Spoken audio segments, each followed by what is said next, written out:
Hello. Hey, What's going on, man? We back in there like swimwear. What's going on with y'all, man? Oh, fucking. Not much, man. Not much. You got Basically, just been busy watching films and getting ready for like streams over the weekend. yeah. Weather's cooling on down now, man. It's not like a blistering cold or nothing here. Not yet, but Hello. yeah. Does it work? Yeah, Yeah. we can hear you. Yeah. Oh yeah. So we're ready. I finally got on the mic. oh, Oh, cool, nice. man. Nice. Professional now. I've had it for one 5 down years. here. I keep it down here. They don't block shit, but whatever. That's your dick, Dirk. Yeah, that's right. Let's see. Let me catch the chat right quick. Today, let me say this is An Hour to Kill, episode 27. We're going to be covering Camille Keaton in Italy. Before I Spit on Your Grave. 3 films: Tragic Ceremony, Madeline, and blanking on the name. Sex of the Witch. Sex of the Witch. How could I forget that name? Yeah. How can you forget that film? Yeah, that's fucking an oddball fucking movie. But we'll get to it. It's going to be the last one we talk about. We'll start out with Tragic Ceremony, which I really liked a lot. But I'm going to catch the chat right quick. Yeah. And we got our good buddy Gismo here, man. Yeah, thank you for having me. I know you're busier than a well digger in the middle of Montana. It's just watching all these fucking films. I have 8 films for The Rotten and 3 for this one. So Oh yeah. Oh yeah. gosh. Welcome Yeah, to I my forgot you world. had 8. Yeah. I still have 3 left to watch. I need to watch 2 of them tonight. So. Oh yeah. Then you do the big shit where you got to watch all those damn movies. the big set. You're like, this is not as one. It'll be fucking 6 movies.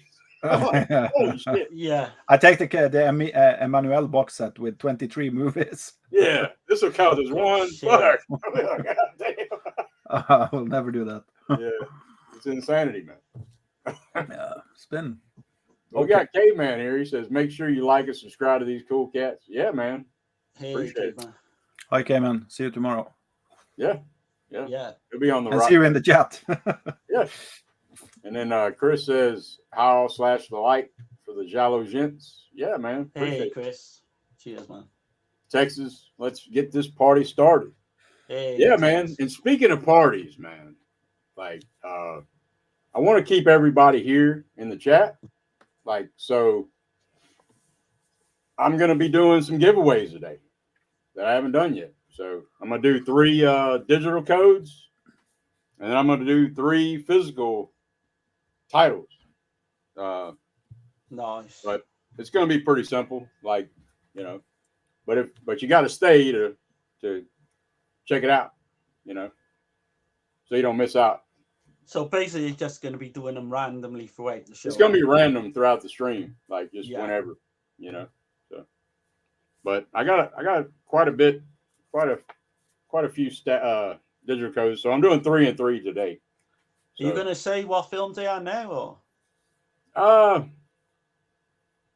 I can. Yeah, I can. Yeah, do go that. on, because I'm intrigued to see what you've got. Okay, so I got the Dentist collection. Oh, okay, yeah. I got Reservoir Dogs, which is, by the way, my favorite, and that's the 4K too. It's my favorite Tarantino. I'm only doing 3, but I'm gonna go ahead and name out. Like, I'm gonna let the people pick which one they want. So, got Reservoir Dogs, the Dentist collection. I got Hitchcock's The Birds. That's a 4K digital code. Oh, nice. Yeah. I got Apocalypse Now, the final cut. I got the Godfather trilogy on 4K. I got Ex Machina on 4K. I got Heavy Metal, the 4K, and the great Stanley Kubrick's A Clockwork Orange on 4K. Nice. Those are the digital codes. And then the physical titles that I'm going to let people pick what they want is these here. I'll go ahead and do a big screen.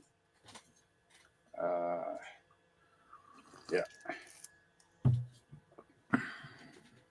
So Beyond Reanimator, Highlander Region B Blu-ray, The Call, Standoff at Sparrow Creek, the Kino, the Psychic Blu-ray. Nice.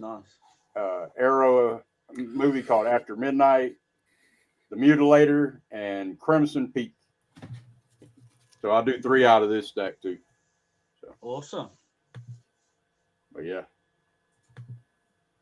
like I said, I'll randomly do that throughout the stream.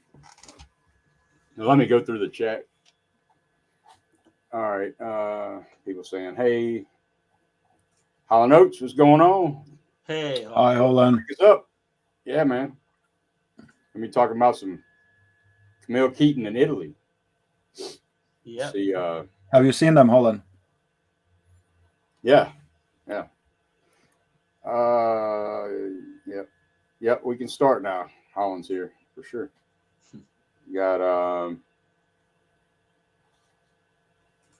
my floor mat out spinning on my head to this intro. Hell yeah, man. Break dancing, pop locking. Get it going, man.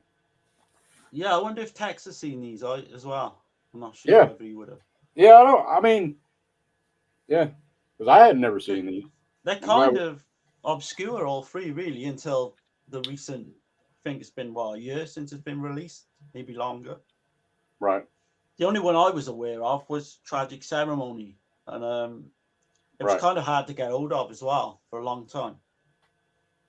I think the main reason why I haven't checked them out yet before now is because I listened to Master Chaos stream like 2 years ago or something, and he said that all of them was piece of shit, and hell no. Camille Keaton isn't almost in 2 of the films, I believe is that. So I was just like, okay, but yeah, right. he was But dead wrong doesn't on he both say of those. he says that about every single Vinegar Syndrome release? Yeah, from what I've seen, he just shits on everything. Most of them, yeah. That's kind of what he does. You got and people are saying, "Hey, Texas says the new improved Panel of Pain." Yeah, man. Yeah. No, I have not seen many Italian films. Okay. Right. Bless you, man. Remedy that, I think. Chris C says Master Chaos is a shield. Yeah. Okay. I've tried to watch his channel, I just can't get into it, to be honest. Isn't he a director as well?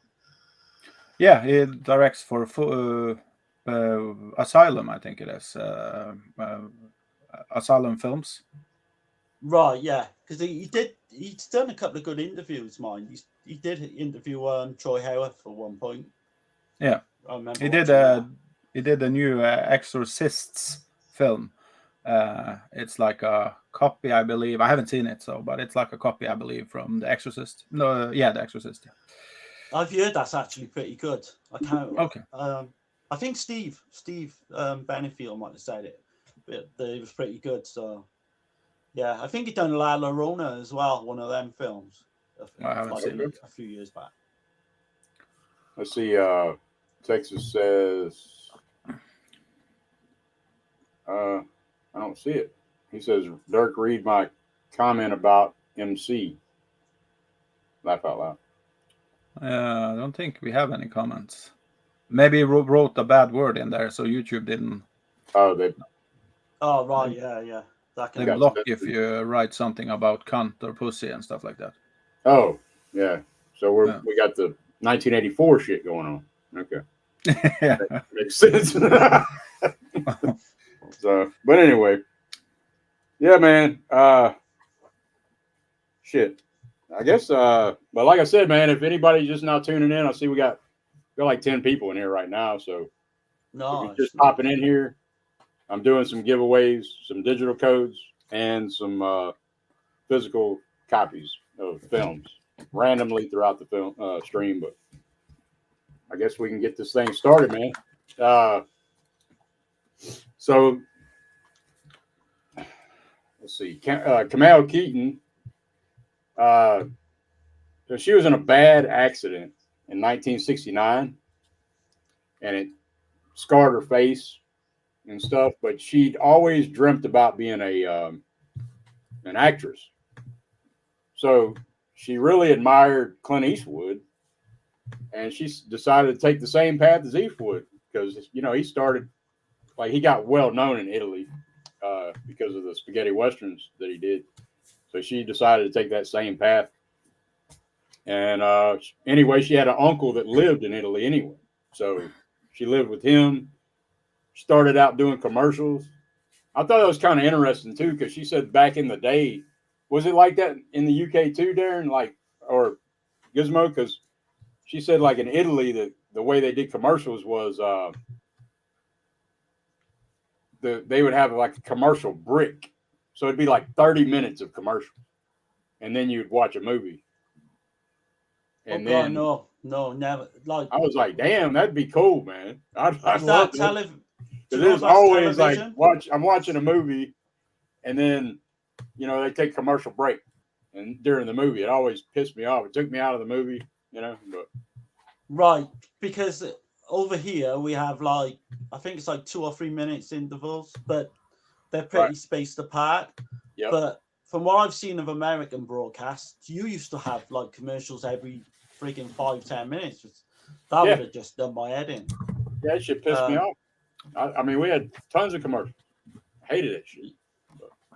But we had a few, but not, But that's where she started doing commercials, and she did some modeling.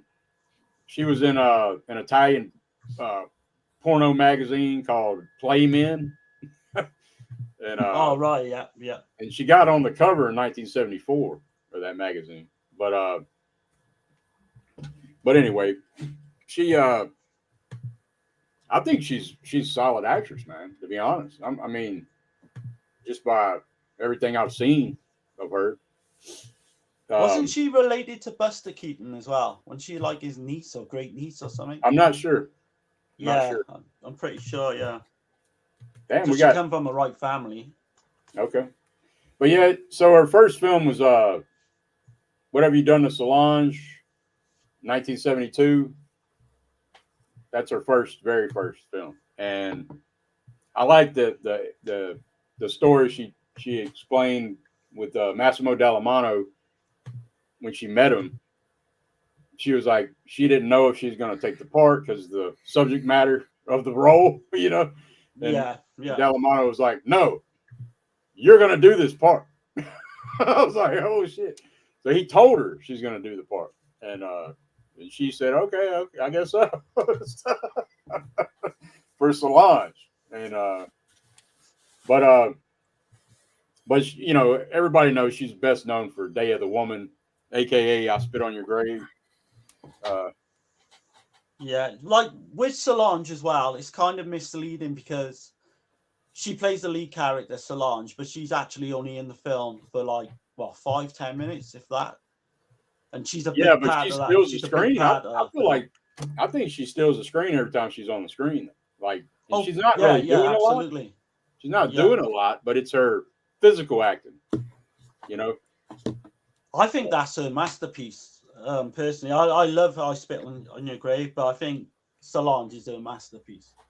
I think that's the best film I've seen. Yeah, I Spit on Your Grave is hard to beat, but I liked her in these three too. So, but yeah, I guess we'll start out with. I was just doing a little backstory on her. She married the director of I Spit on Your Grave, Mier Zarchi. Is that how you say his name? Yeah. I think he was a lot older than her as well. Oh yeah. Yeah. But yeah, man. Kicking off with Tragic Ceremony. Yeah. Tragic Ceremony. That's the alternative artwork. I kind of like that one. Yeah, that's nice as well. Yeah. But yeah, man. 1972 Tragic Ceremony, man. You want to take it off? You want to do synopsis? You want me to? Or how you want to do it? Go ahead. You're pretty good at doing them, so Okay. yeah. All right. So it's directed by Ricardo Freda, which was kind of like Mario Bava's mentor in a lot of ways. Bava was his protege or whatever. But I will say Bava surpassed him, kind of overshadowed him quite a bit. I feel like. I think Bava overshadows everyone, really. Yeah, Almost but that's. everyone. It's a shame though, because Freda, like from the films I've seen, he did really good stuff. You know. Oh, he's a great director. Like yeah. this, 1972. So he'd actually done Iguana with a Tongue of Fire, which is kind of a decent giallo shot in Ireland in the UK. He'd done a good one called Double Face, which had Klaus Kinski in from '69. The Ghost with Barbara Steele, 1963. That's pretty good. The one I love though is Murder Obsession from 1981, which is I think it's coming out next month on Blu-ray. So might be a 4K, but it's definitely a Blu-ray coming out. Right. Who's releasing it? Oh God, no idea. Murder Obsession. Yeah. Yeah, that's why I've held back on buying the blue. Yeah, because I sent Dirk the link, I think, because Dirk was thinking about getting the old Blu-ray from Raro, I think it is. Yeah. But yeah, look out for that. I think it's December. I think it's the 2nd or 3rd week of December. Yeah, that's why I'm holding off. I was like, well, I better not buy the can't blue. wait for that. As soon as I buy the blue, then the damn 4K will come out, and I'll be like, son of a bitch, you know. But that's gonna be a day one release for me because I love that film. But so this film here, man, it's a trip. It's like a mixture of several genres. I would say it's like a damn what do you call it? Like a satanic, gothic, supernatural. It's a mixture of some genres of horror. There's giallo in there as well. You think? Well, I do. Certainly with the kills, some of the kills. I think this come out 1972, which is the same time as All the Colors of the Dark, Martino, and they're both got like strong occult, references and that in them. So I don't think that's any. I would like to know actually which come first, because I don't think anyone was ripping each other off. But I mean, they just happen to come at the same time, and they do actually play well together if you do a double feature. But it's got Camille Keaton, Luigi Pistilli. He's like in the movie briefly, which is a shame as well, man, because I like everything I've seen that guy in. He's been in a ton of shit. He's been in The Good, the Bad, the Ugly, a lot of the spaghetti westerns. He's been in, of course, my favorite giallo, Your Vice is a Locked Room and Only I Have the Key. Another Freda film, The Iguana with the Tongue of Fire in 1971. He's in Bay of Blood as well. Bay and Blood, big one. Mario Bava, hell yeah. Can't forget that one. We got, let's see, Chris says, what have you done to Solange cost too much? I'll wait till sale or new release. Okay, yeah. Yeah. I'd look on eBay because you could probably find it on eBay. I wouldn't sit on that title because it's such a good film. Yeah, man, it's a great film. I give it a 9 out of 10, straight up. Alpha Romero, what's up, man? What's going on? Hey, man. What's up, man? Appreciate you popping in, man. And then, like I was saying, it's got this other guy, Tony Isbert. He's playing Bill. But basically, the film is like a group of friends. They run out of gas in their dune buggy after they've been selling all day and shit.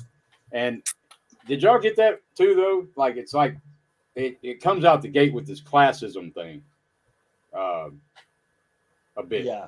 The character Bill has money, and it's like nobody else does. It's like he's almost like he's paying for his friends or some shit. It's kind of they're kind of trying to rip him off as well, isn't they, when they do that game on the sailing boat at the start? Yeah, it's like they don't like him or something. Yeah. And then it's some I mean- weird shit with Camille Keaton too, because it's like is she like having sex with multiple people? Because this is kind of like the hippie time, too.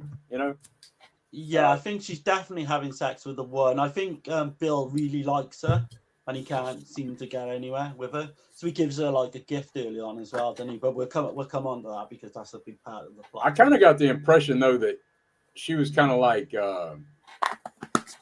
getting it on with several of because I mean, what kind of chick hangs out with a bunch of dudes? Like I don't know. But she does actually go to kiss Bill early on, doesn't she? And then Right. she gets this vision, which plays a big part to come later on in the film. But yeah, they're kind of hippies, they're basically all like just to, have a good time and that. But yeah, they run out of gas, and then they stop at a gas station, which is an odd scene. That guy's been in a ton of stuff. I can't think of his name. The gas station attendant. He's been in a lot of spaghetti westerns, but he gives them just enough gas. They run out of gas and shit, and then a storm rolls in. It's kind of like the old Dark House story, where they push the damn dune buggy into the big castle manor type estate, and But he like just going back a little bit before that, he actually gives I think her name's Anne in the film. He gives Camille Keaton's Jane, sorry, like a pearl necklace, and I know that sounds rude, I don't mean it, but literally a pearl necklace with proper pearls and that. And there's like she gets this vision of he's like almost dead, like all his face is green and that, and she kind of gets the vision of that, and then she runs off. So we kind of don't work out why that is until later. Right. But yeah, like you say, then when they roll up into like this, the storm, stranded, and it's shit. great. Yeah. Did you? And, I thought the atmosphere in this was fantastic, with the rain coming in and everything.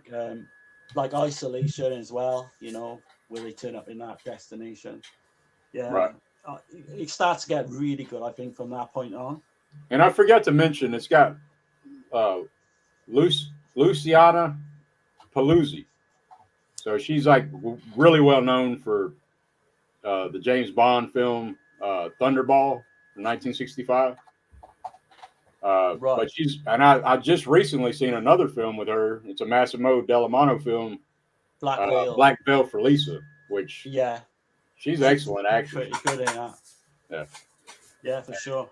She's beautiful, by the way. So, but yeah. So they offer him shelter. Lord and Lady Anne Alexander offer them, give them shelter for the night, whatever. And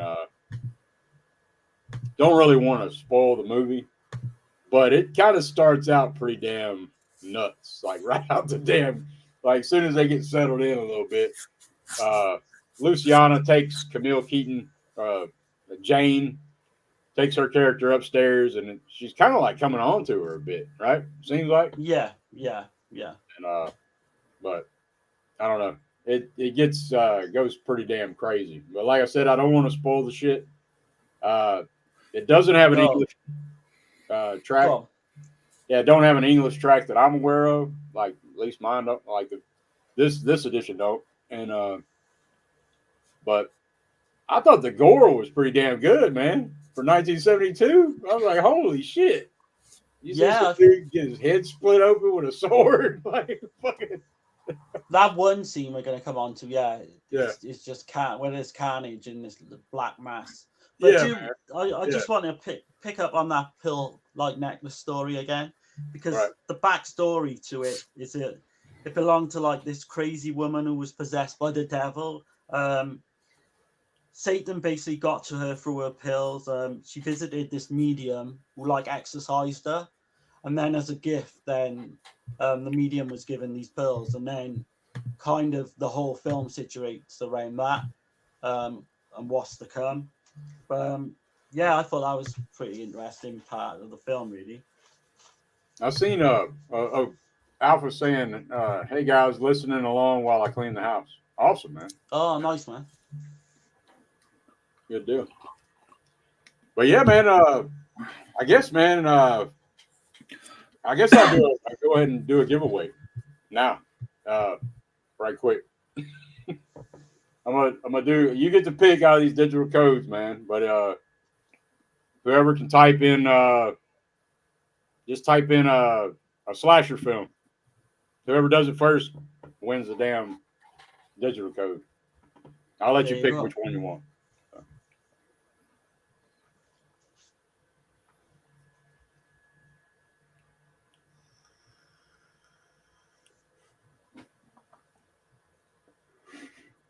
All right. Still waiting here. It's like crickets, man. Nobody wants a digital code. You should have said a physical media one. Or either way, yeah, we'll do a physical copy. I noticed I don't have a whole lot going. Okay. I mean, I never use digital codes myself. Okay. Personally. Well, we'll do a physical copy. Do a physical copy. Just name a slasher.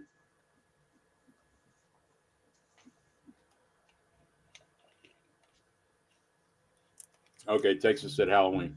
Cool. Which one you want, man?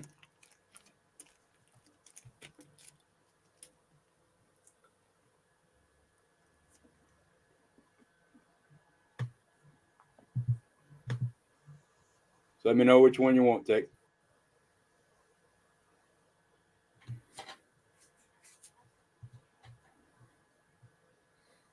You can see it. I'll zoom in. Yeah, a you bit. might have to put the screen a bit bigger.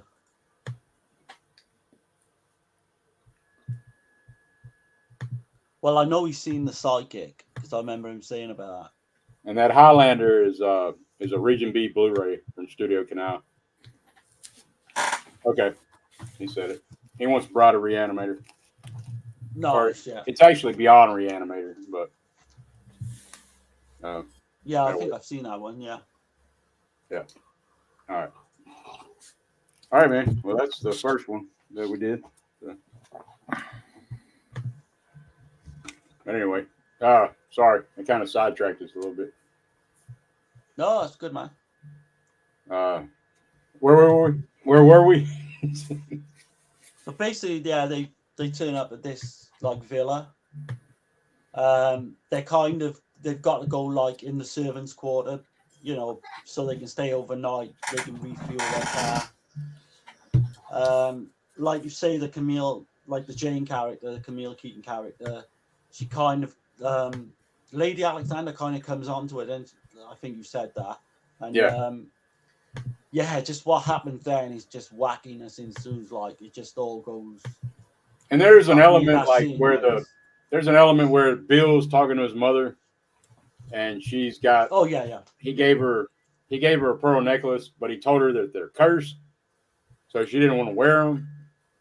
So she didn't wear them, but then she gets pissed off at him later because he pretty much stole them after he gave them to her, and so there's that element of some a cursed pearl necklace or some shit. But that's where it all begins then, really, like, because there's no way of like reviewing this film without saying what happens, to be honest. Yeah, you can't. It's a satanic, hippie, gothic, slasher, supernatural film.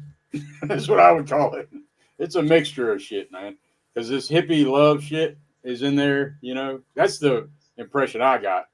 Like Jane, she loves all the guys, if you know what I mean. But yeah, it's the sense I got from her character.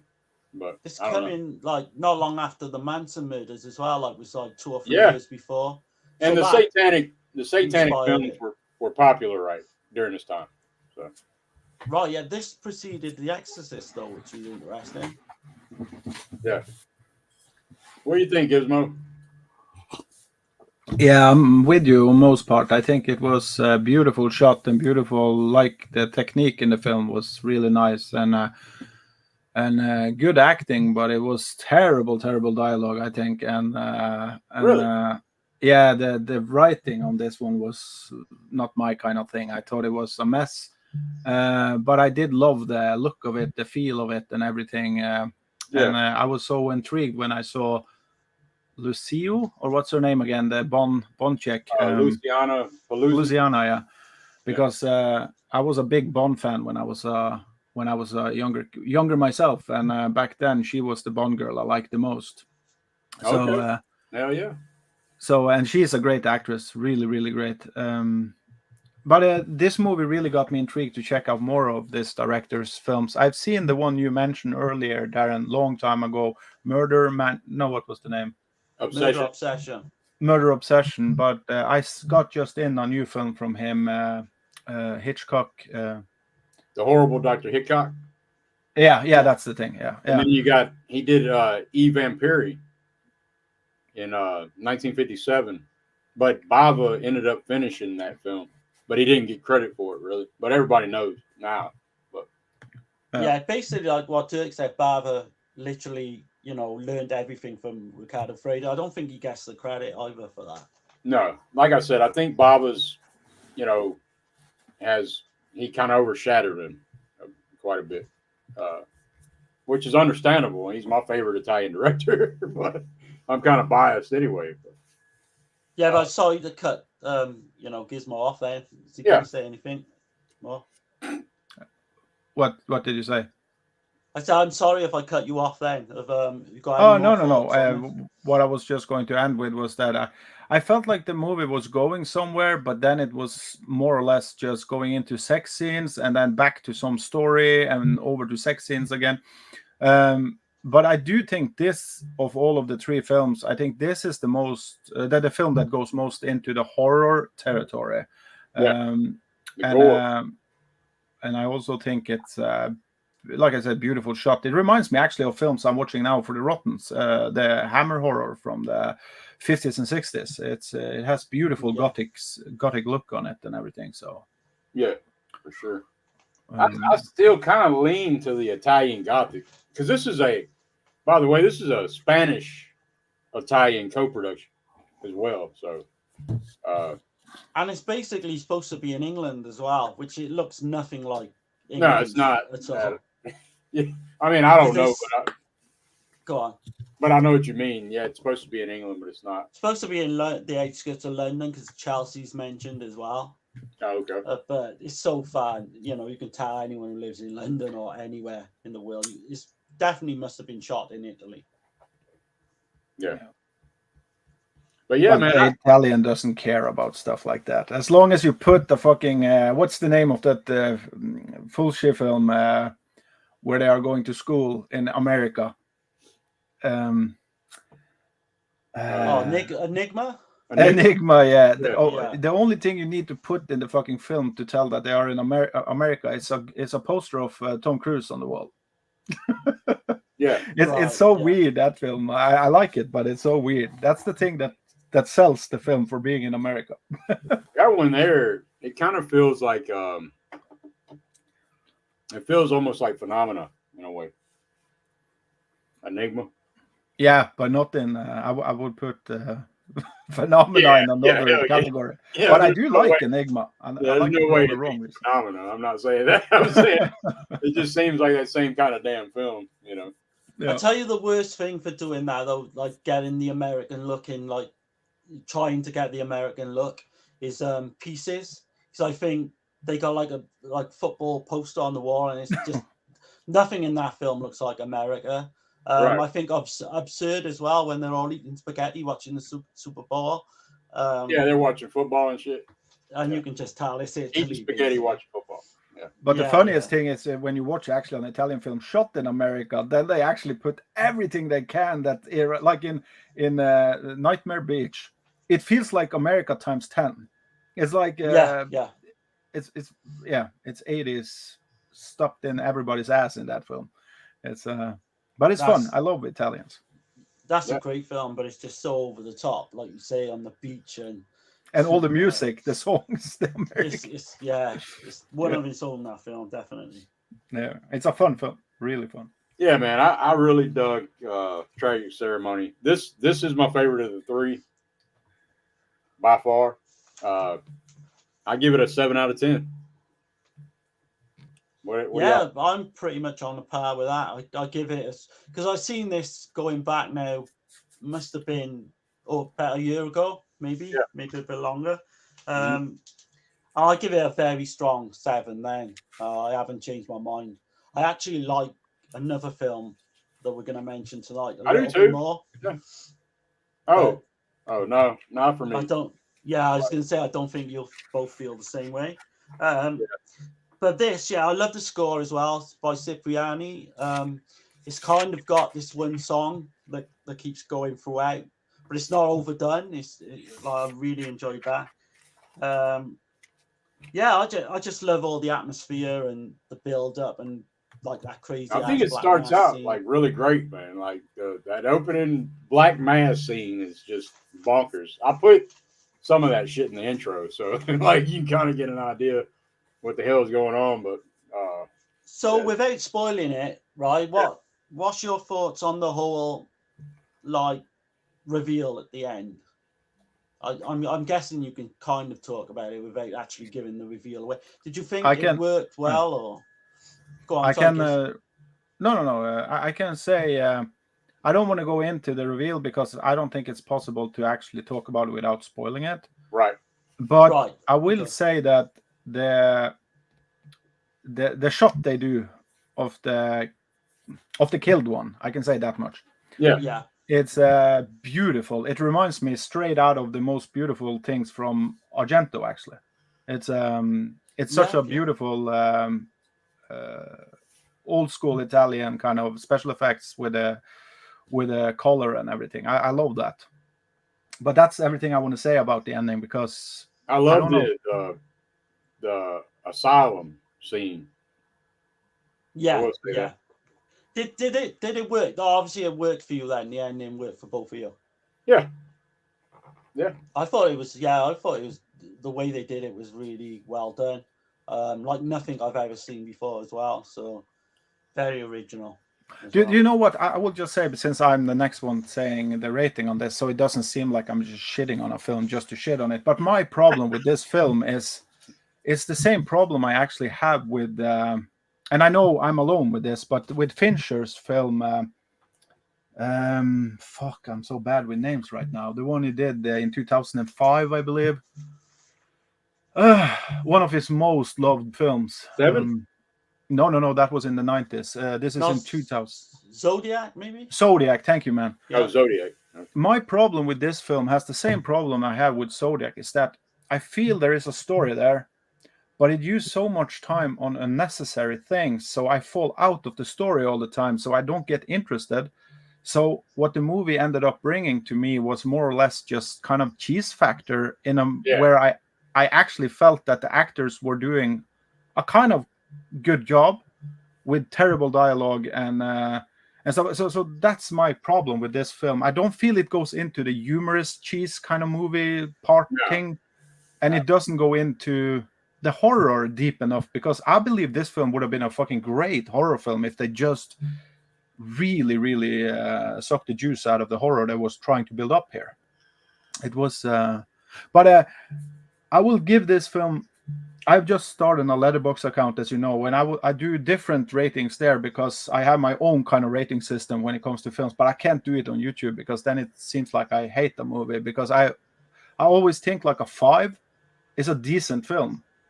And people who think 5 thinks that a 5 is a bad film. All the people, but most people on YouTube does. So if I give a film a 7, that's fucking Predator 2, if you understand me. That's phenomena. It's a 7 to 8 for me.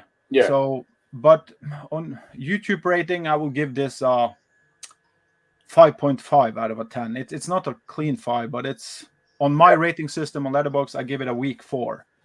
Okay, if that makes sense. Yeah. Yeah. No, it's good that you got like a difference of opinion, to be honest, because Yeah, I pretty much knew Dirk would like this one, but Yeah. I wasn't sure on Gizmo. I don't know if you'll ever go back to watch it again. Maybe you might feel differently, but I definitely will. It's got that. I love the gothic, but I mean, the thing I like about that this film did is it had all he like threw everything. yeah, He threw everything in there, damn near. You got the hippie I, shit, you got the supernatural shit, you got the gothic, you got the slasher. You know, I think it's Was a this good the one with the for dog? no, no. no, that's this. Um, Here. right, yeah, we're gonna come on Yeah, to sorry, that, yeah. sorry. But Yeah, I'm just I mixing think the this scene. one is a great one for Halloween. Like it's perfect for like October watch. Yeah, it's like the old Dark House story. It's been done a million times. I mean, it sets it up that way, but then it changes. And uh, but what did you think about Camille? Since this is about Camille Keaton, really, this stream is. What did you think about her performance? Though I thought she did great, man. Like for what she had to do. Yeah, exactly the same. I thought because she does play like a really bigger role in this. Maybe one of the other films she doesn't, but in this, I'd say Yeah. Yeah, I thought she's really good, but I do actually like her in Madeline a little bit more. But yeah, for what she does on screen, I think she does really well. She's kind of got this like strange kind of presence about her, and that comes through at the end as well, which is great. I think all of them do a good job. Yeah, Like I man. would love to have seen Pastilli a little bit more, but I think the three guys along with her, Yeah, I was they're all really great in their surprised own way. that Pastilli's not in it longer, if you know what I mean. Yeah, he must have been there maybe a couple of days shoot, I would imagine. Yeah. Probably just And you know, it's a sad story about Probably. him too. He killed himself. Yeah, he did. Yeah, he killed himself over a woman as well. Like, Yeah. I think his girlfriend finished with him, and they were having problems. Right. His son had previously died not long before, and he just found life got a bit too much for him, and he ended up killing himself. Yeah, very sad. So for all the watchers, we are not talking positive about going killing yourself. Yeah, no, not at all. Nope. And that old cliche I've heard people say that somebody's just trying to get attention. That's a load of shit because I've firsthand seen it happen. So yeah, not Well, I can vouch for myself being, Yeah. I've had depression in the past, and Yeah. it's not good. You really need to reach out to people, and that's Right. nowadays it's easier than it's ever been, to get help and stuff. So, but I don't want to bring everyone down. Yeah, no. I was just touching on it. I'm not going to go into it. So I just let's see. Texas says either way I have it. Okay, cool. Oh, he don't have it. Okay, cool. Yeah, man. Oh, okay. Awesome. I just have to get your address so I can send it out to you, man. And then K-Man says, what did I hear? Pearl necklace mentioned? Yeah. Yeah, but not the one you're thinking of. Basically. Yeah, not that kind of pearl necklace. No. Maybe in one of these damn movies, that kind of shit would happen. Oh, But not the next one we're talking about, which is Madeline.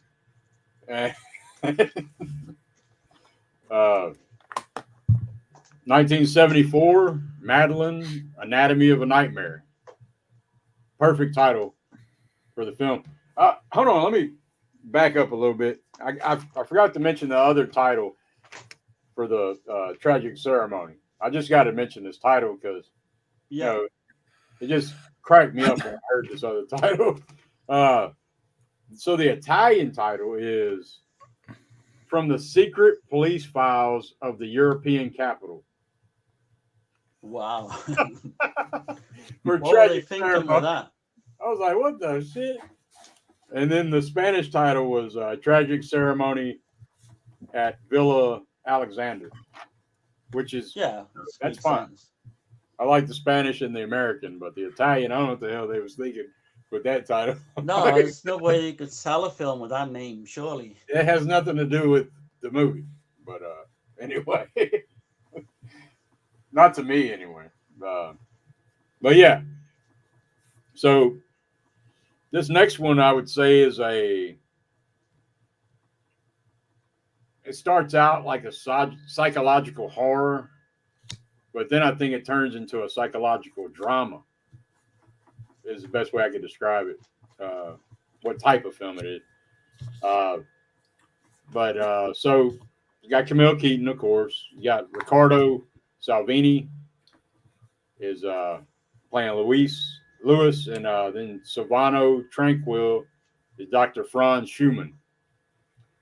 And so Madeline is with her husband, Dr. Franz Schumann, on vacation at their home in Rome. Her biggest hope is to have a child. She has a reoccurring nightmare of multiples, like doppelgangers of herself, each with different hair color, and the eye color matches their hair color. So it's You like, mean the Power Ranger girls? yeah, the Power Ranger girls. They got like purple hair, purple eyes, red hair, red eyes, all that shit. Blue eyes, green. You get what I'm saying. But and they're chasing her ass through the woods, like right out the gate. Till she comes up to a burning, wrecked race car, and there's some dude burning in the damn race car. And then they take then they all got like this baby coffin, and they all toting it to a fire, throw the shit in the fire. You're like, oh shit, and then you see it's a baby doll in the fire. And yeah, very strange film, but it actually cleans everything up, and you're like, okay, it wasn't that strange when you get to the end of the damn movie. I actually think this is my favorite of the three. That opening scene there, that is phenomenal. I thought it was phenomenally shot. You know, the way she's running through the woods. It's really good. It's all in slow mo. She's running. You can see she's pregnant too. It's you definitely got to look at this like a nightmare shot, isn't it? It's like it's like a fever dream, basically. I would say, like, if you're gonna when you're watching this one, don't like just turn it off automatic. Like, watch it all the way through. You're gonna have to look at it. Like, I would say, watch it through the lens of like symbolism.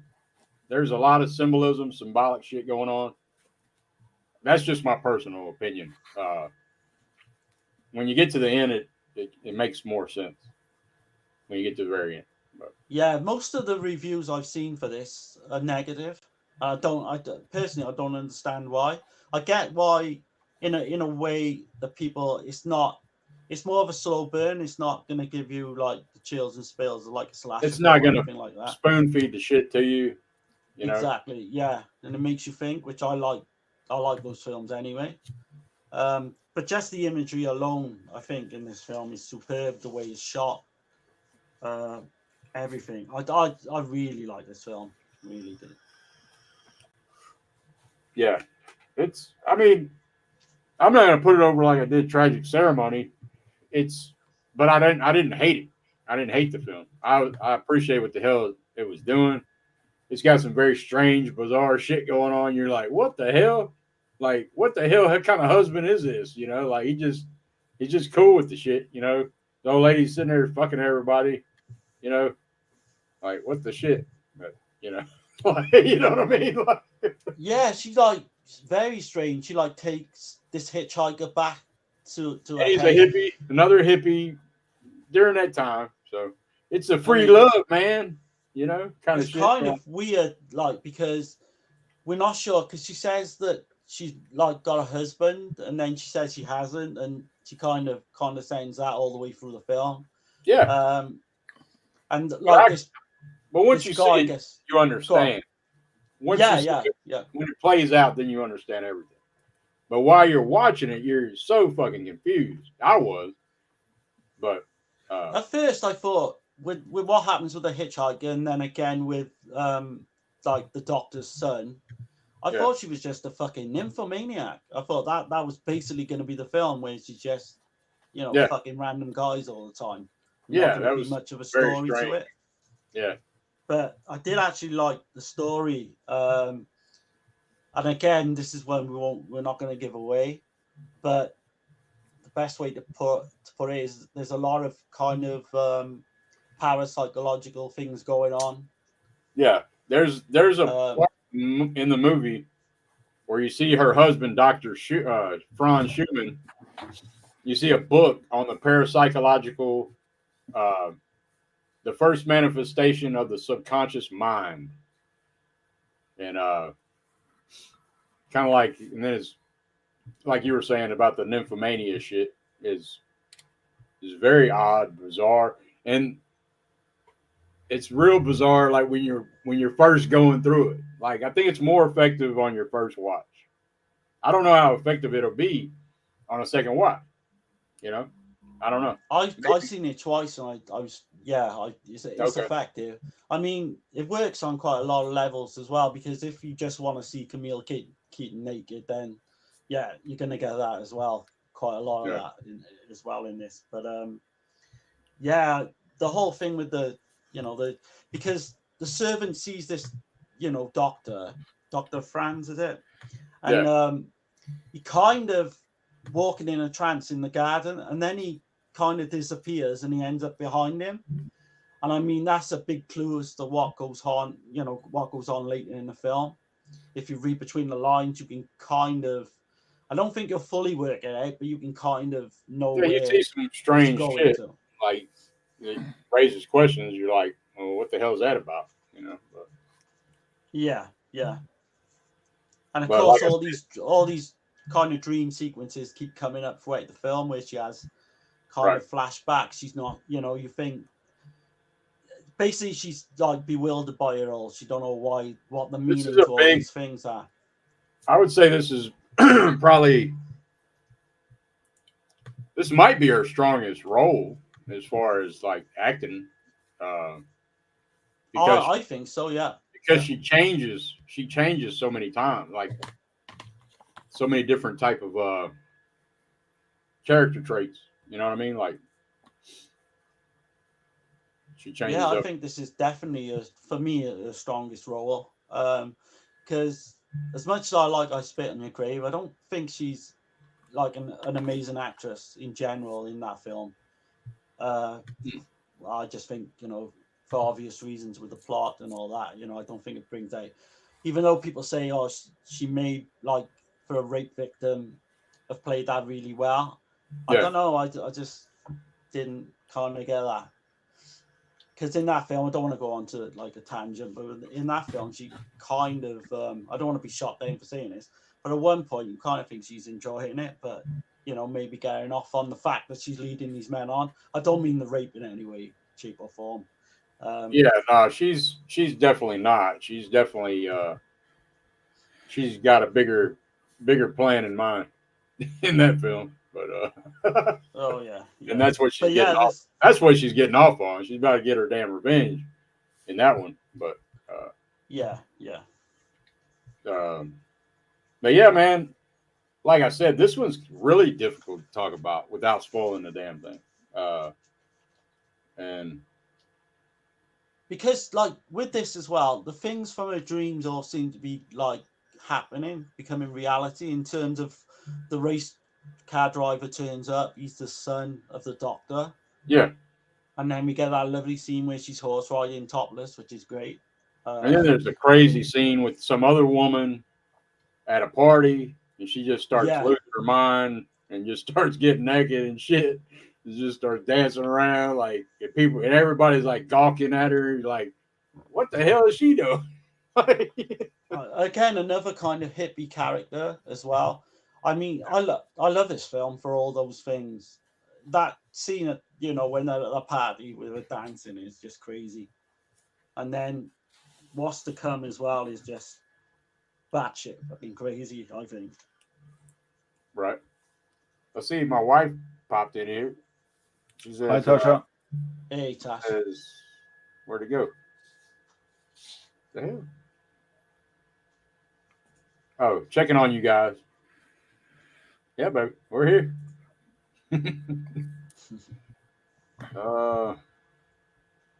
She's saying, hey. Yeah, but man, I don't know what else, how else we can go into it on this one. without ruining it. If you can get this set, like I got it on sale. I would recommend the whole set. But what do you rate this one? I would probably give this one a 5.5 on Madeline. Yeah. I thought Dirk would have liked this one a bit more. I do. I think that I do like it, but I'm always thinking like when I watch it again, like I don't know. Yeah. I don't think it's going to be as effective as the first time. It's one of those kind of movies. It feels like, but maybe. Well, I want to get both your points on the end as well.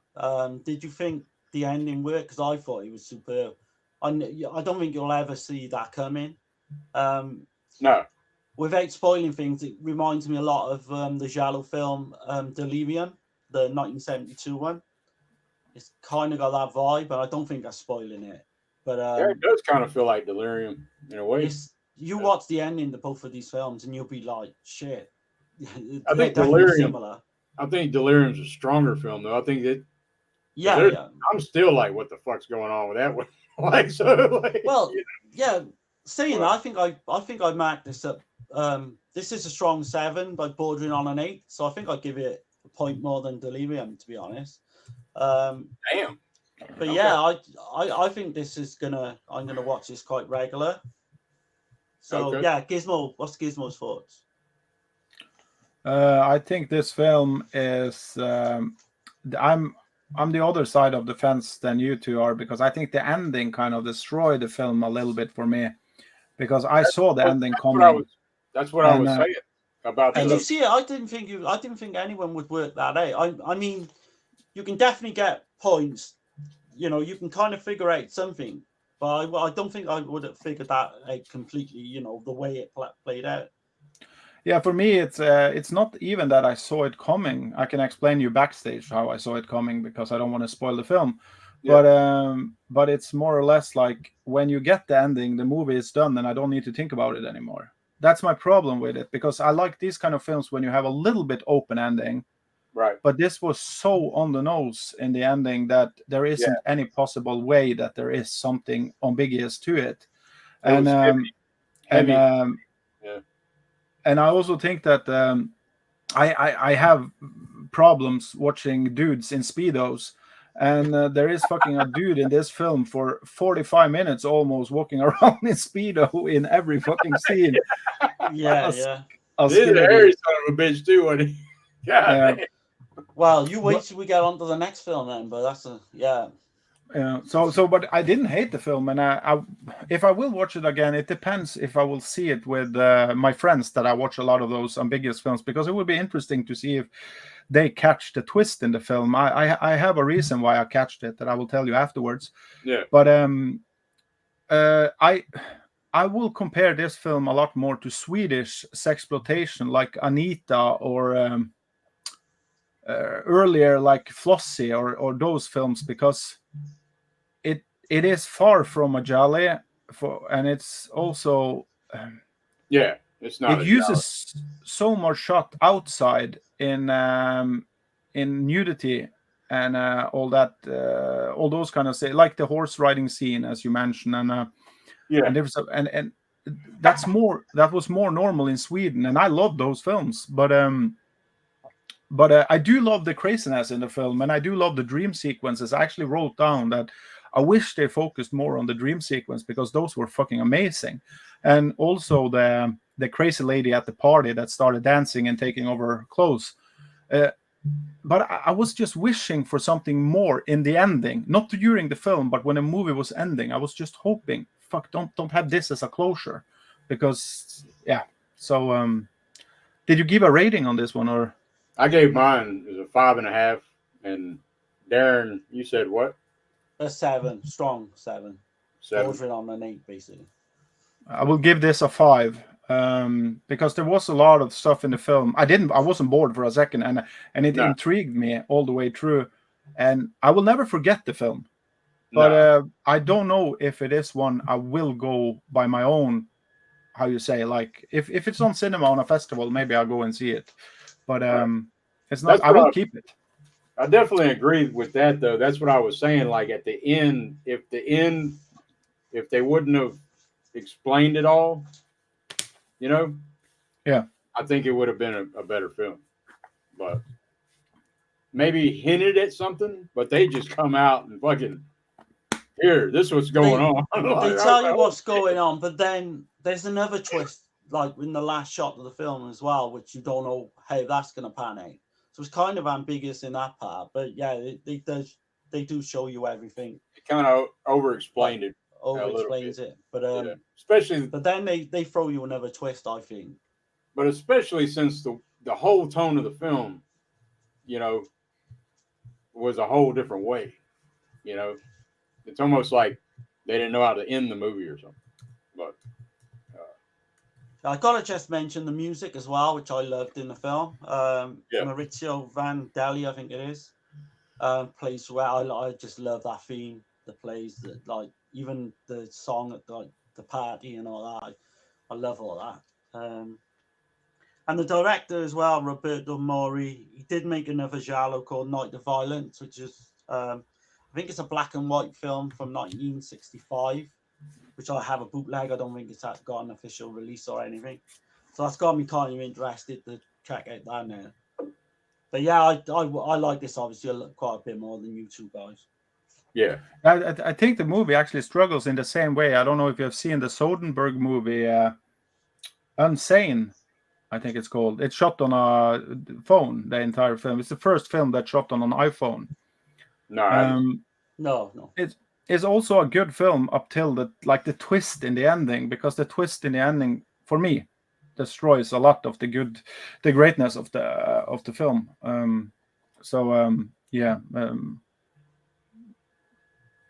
But I think I know the part that Gizmo's on about where he says he's kind of seen it coming.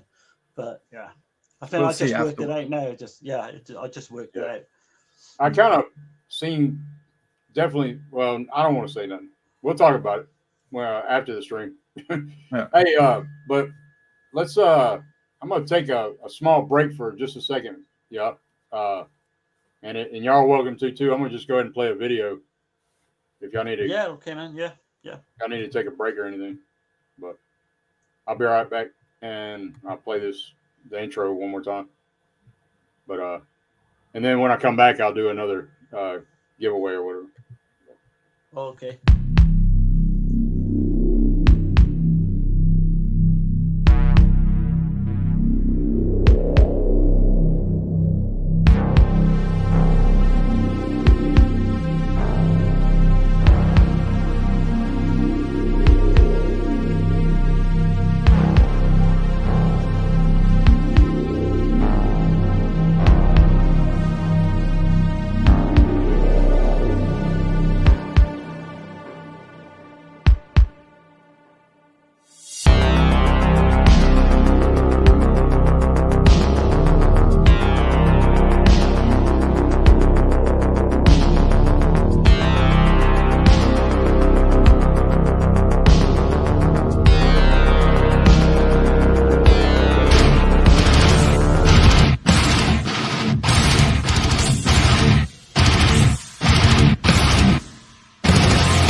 All right, we're back, and Right. I guess whoever can name a Massimo. No, I ain't gonna do that. Yeah, just say whoever. That's- Say Huh? name a Massimo Dallamano film. That Yeah, okay, we'll do that. first one. Yeah. And maybe people don't know many of his films. I got Chris saying okay, I got wait a minute. I got Miss Caveman in here. Hey, what's up, Wild Wrangler Chris in Texas? What's going on? Hey man. She said, hey everyone. Awesome. Glad to have you here. And let's see. Chris says, take care all, gotta head out to work. Happy Slasher Saturday. Yeah, man. Oh, nice one, Chris. Well, be safe, man. Yeah, thanks for popping in. Have a great day, Chris. And Texas says, time to pop and lock to the intro. Yeah. Until it turns metal, you know. Had to change it a little bit. Anyway, so yeah, first one that can name a Massimo Dallamano film. You have your choice: Digital Code or one of these. One of these. We did mention a Camille Keaton one earlier, so if guys can remember that one. Yep. We got Highlander, Region B Blu-ray Studio Canal. We got The Call, Standoff at Sparrow Creek, The Psychic, After Midnight, The Mutilator, and Crimson Peak.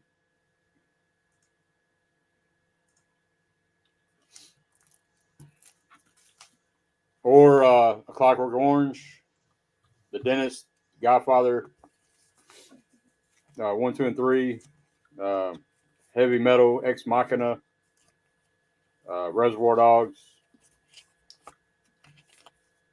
or Apocalypse Now, Final Cut. Maybe you should make it easier and just ask someone to put a message of what film they want. Yeah. And if you're first, you can have it. Yeah, I can't give these damn movies away. Okay. Yeah. So if anyone wants one of those films, just put it in the comments now, and you'll get it. Yeah. Anyway, well, we'll continue on. Let's see. Okay, so the third and final film that we're going to talk about is Sex of the Witch, or Il Sesso della Strega. This film is fucking crazy, man. Il Sesso della Strega. Say that 5 times. Real fast. But yeah, Sex of the Witch. And that's the same cover of that movie that you watched on the Rotten Stream, ain't it? Yeah, By Leaf is called. By Leaf or something? Yeah, I think I mentioned it on there as well. Right. I've seen quite a few films with that cover. Exactly the same. Cover? It must be like Yeah. The hell? It even looks like, I need to find the story behind that shit. Like they use the same artwork on all these different titles. even looks a bit like Rizal Baniri if you look closely. Does it? I don't know. Yeah, it does a little bit. So whether they got it off another image to another film, probably. Maybe. I don't know. She's quite a bit paler. Oh god, it does to me. Okay. So this is directed by Angelo Paniccio. Paniccio. I don't know. I'm probably butchering the hell out of that name. Paniccio, yeah. Paniccio. Sex of the Witch, 1973, erotic, gothic horror. Giallo. Porno, I'd say. It's definitely Agatha Christie with some sleeves.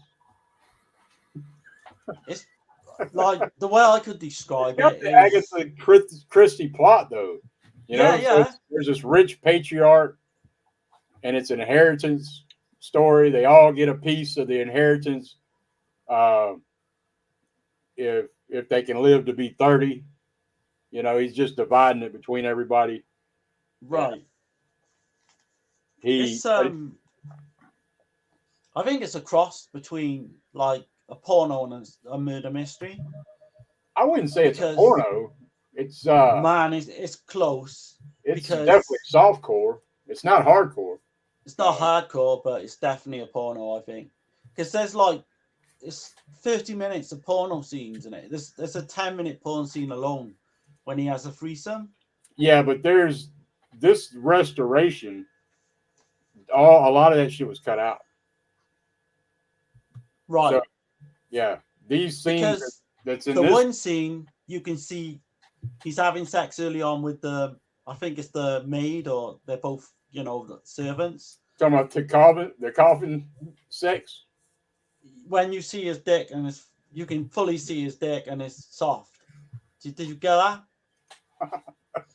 Did you see that or sex, no? The coffin Yeah. sex scene. Yeah, saw that. It is crazy, man. And you Yeah. got the bug-eyed guy as well. He's got bug eyes. He Yeah, was and in then the guys, they say Hell of that the Living Dead. one part of it, they're like saying, I think it's the detectives or whatever. They say, "Geez, look at that guy's face." Yeah. But I might be jumping the gun a bit. Do you want to go over like the story with the like So inheritance and yeah, so it's you got Camille Keaton. She's playing Anne, and I'd say out of these three films, she's hardly. It's a lesser role in this film. she's barely in it. Like, Yeah, to be fair, she's barely in this one. But it's got Jessica Dublin playing Evelyn. It's got Susanna Levi playing Mary. But a mansion in a rural setting where the Hilton, the Hilton patriarch, he dies, but before he does, he gathers all his family around his deathbed and says he knows a family secret that has the power to transform human cells. He then curses them, especially his kids, who he hated for their greed, and disinherits. Then he disinherits his. Is that his sister, Evelyn? Or was that his daughter? That's his daughter. Okay. Yeah. And he disinherits Evelyn, and everything is divided equally throughout the others. And but the family members, they just all hang around the mansion, and a lot of damn sex, a lot of shit going on. But and it's in that regard, it's like the Agatha Christie story is what I was saying, like the inheritance part, all that shit. But so I watched this movie and I fucking hated it. I ain't gonna lie to you. Right. I fucking didn't like it at all, really.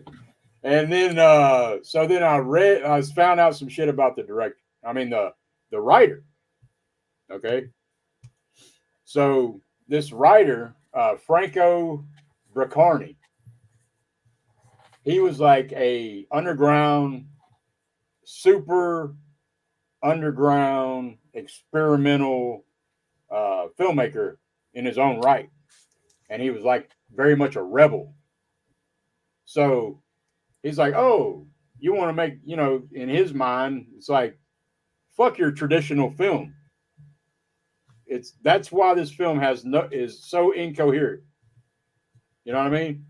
Like, right, yeah. There's one scene, because it's definitely a giallo, but there's one scene where the camera is tracking this woman, and you got the suspense music playing, and you're like, okay, this bitch is about to die, Yeah. And then it don't happen. And then she sits down on a bench and she starts talking to another woman. It's like that. He took some of these tropes, like the giallo tropes, and then he's like building you up, and then like didn't give you what you wanted, kind of shit. It's like he didn't know which way to go. I don't think so.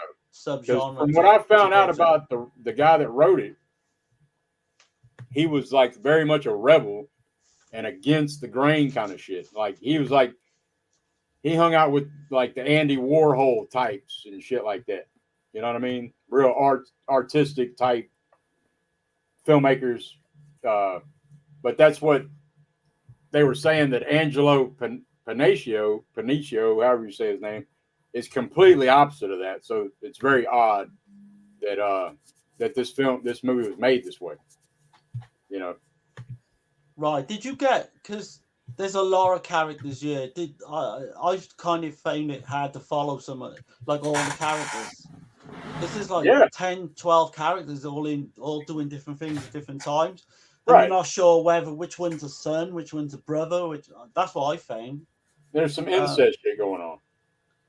Oh god, yeah, loads of incest. So they're all related. And you're like, what the hell is going on, man? Like, there's just people fucking constantly in this film. And like the main servant guy with the bug eyes, he seems to be getting pussy right, left, and center right. Yeah, the two servants are constantly screwing each other. Yeah, yeah. And you've got the subplot then with Evelyn and Ingrid.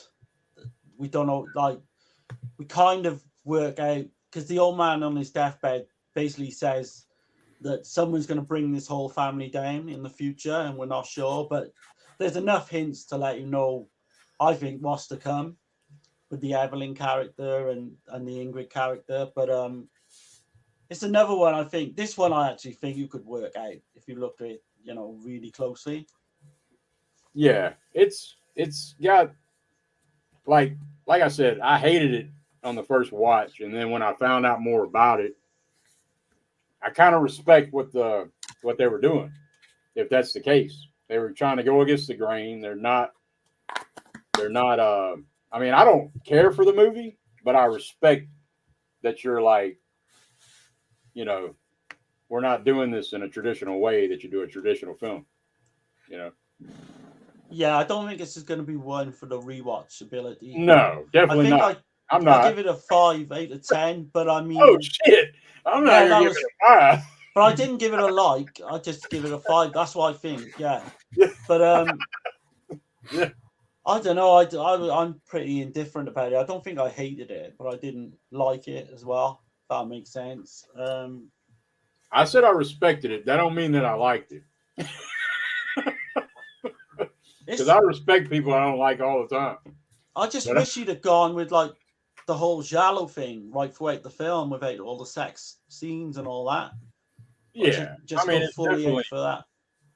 Yeah, it's definitely that's what they were going for, I guess, man. It's also very like surreal though, like some shit going on.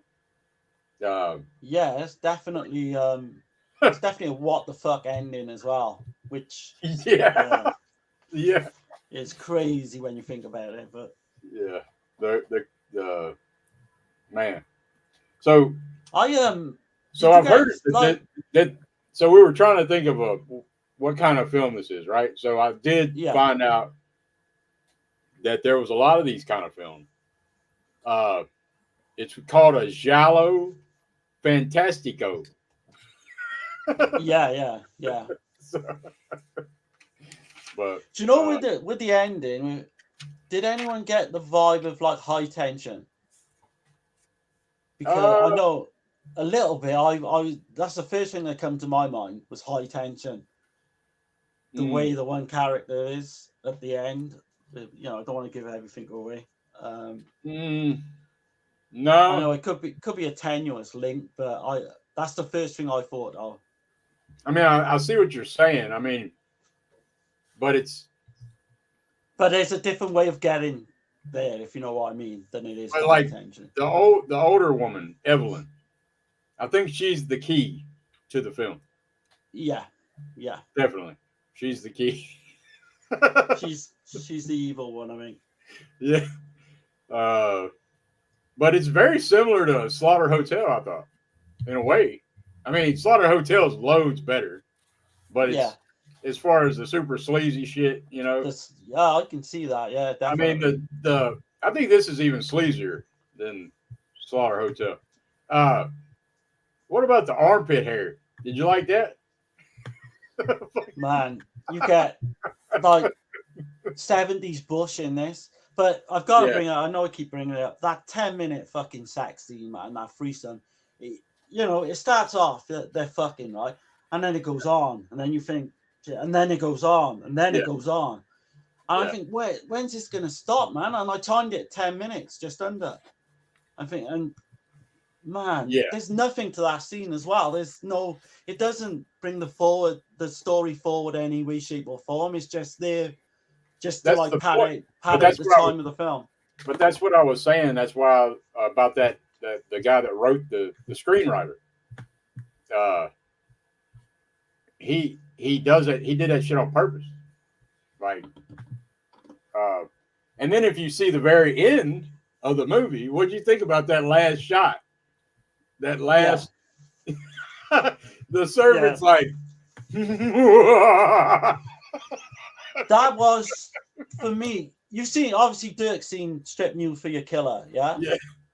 And they end with like a comedy scene in that, like a sexual comedy scene in that. I think this was obviously before it.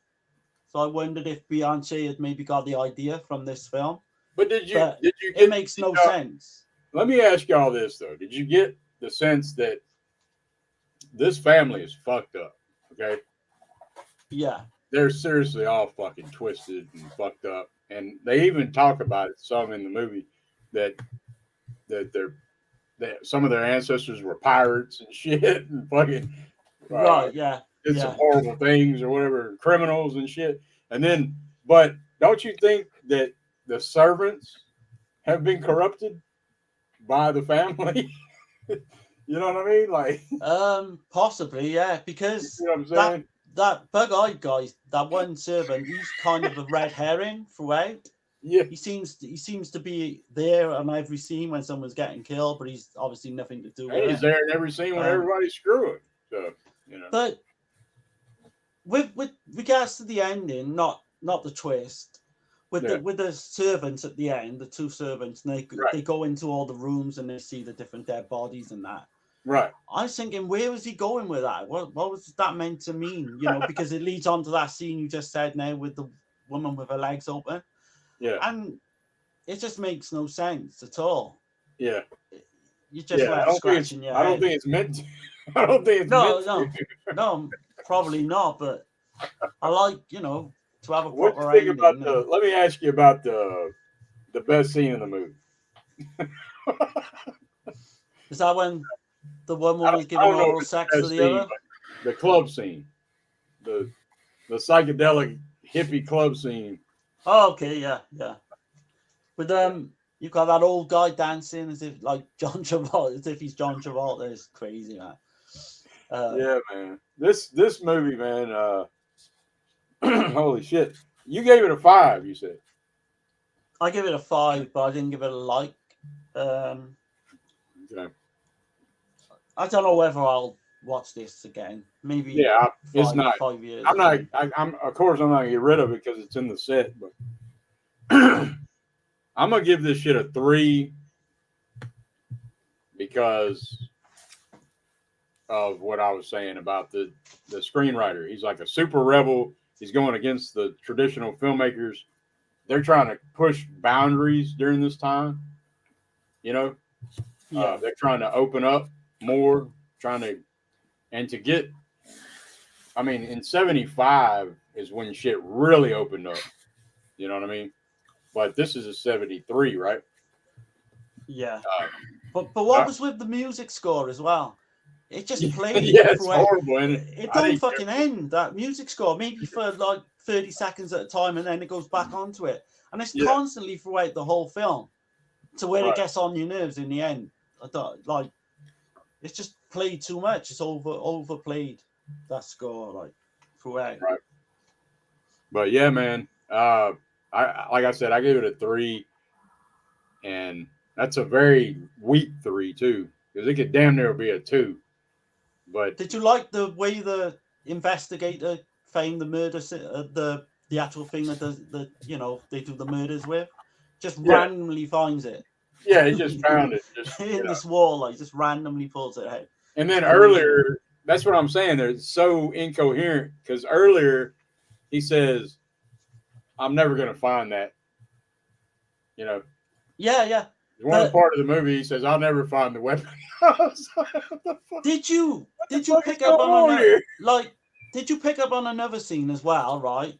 Where you've got the two servants, right? Yeah. And the male servant got this big spike, and he's just about to fucking ram it up. Did you get that? Did you see that? No.